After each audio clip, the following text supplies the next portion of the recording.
이번 영상에서는 그러면 조금 더 그 성과평가, 연말에 실시하는 성과평가에 초점을 둬서 말씀을 드리면, 성과평가는요, 큰 개념으로 성과평가라 부른다면, 하위 개념으로는 목표 대비 실적을 알아보는 성과평가, 우리가 얘기하는 업적평가죠. 그 다음에는 수립한 전략의 실행에 대한 전략평가, 그 다음에 목표 달성을 위해서 우리가 실행했던, 그러니까 1년 동안에 목표를 이제 설정하고 배분되어지고 목표치를 정하고 측정 방법을 정하고 평가 척도를 합의하고 실행 계획을 짰고 그 다음에 그것에 따라서 1년을 보내왔단 말이에요. 그죠? 개선책도 마련해서 또 실행도 하고 등등등등. 그 전 과정에 대해서 어떻게 흘러왔는지를 들어보는 겁니다.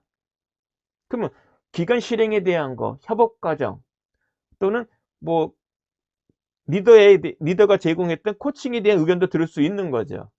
그 다음에는 전략과제에 대해서 광의로 치면은 사실은 그 룹치는 것도 좀 포함은 돼요. 어쨌거나 1차적으로는 전략과제에 대해서 목표 달성을 위해서 구성원이 발휘했던 역량에 대한 평가.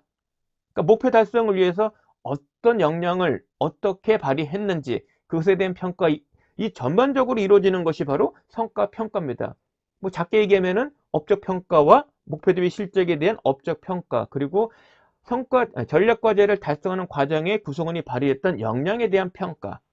이 두 가지가 구체적으로는 이제 하위 개념으로 들어가는 거죠.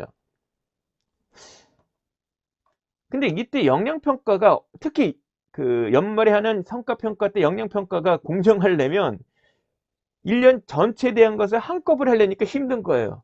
그래서 분기가 지나갈 때마다 성과 점검을 했다면 그 자료를 토대로 해서 역량평가를 할 수 있겠죠. 그럼 조금 더 공정성, 객관성을 확보할 수 있겠죠. 그리고 성과평가가 객관적으로 이루어지려면 구성원이 작성했던 1년 동안의 그 목표 달성을 위해서 자신이 발휘했던 기록물들, 어떤 근거들, 그리고 성과평가서 양식, 그 내용들이 이제 있어야 되는 거죠. 그래서 성과평가는 서열을 매기 위한 평가보다는 목표를 달성하기 위해서 어떤 노력들을 해왔는지, 1년을 어떻게 진행해 왔는지, 물론 1년 동안 같이 지켜봤습니다만은 그것을 들어보는 시간이다. 듣다 보면은 잘한 거, 그리고 아쉬운 게 나올 거다. 그럼 그 원인은 뭔지, 그거를 들어보는 시간이다. 그래서 성과평가의 의미는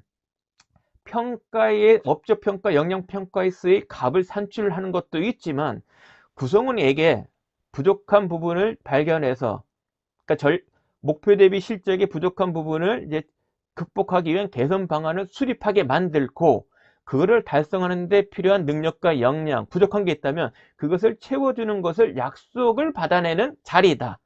구성원 입장에서는. 리더 입장에서는 부족한 부분을 채워주는 약속을 해주는 거고, 동시에 구성원에게 부족한 그 목표 대비 실적이 부족한 것을 극복하기 위한 개선 대책, 개선 방안에 대한 구체적인 계획을 이끌어내고 개선 노력을 하겠다는 것을 약정을 받아내기 위함이다.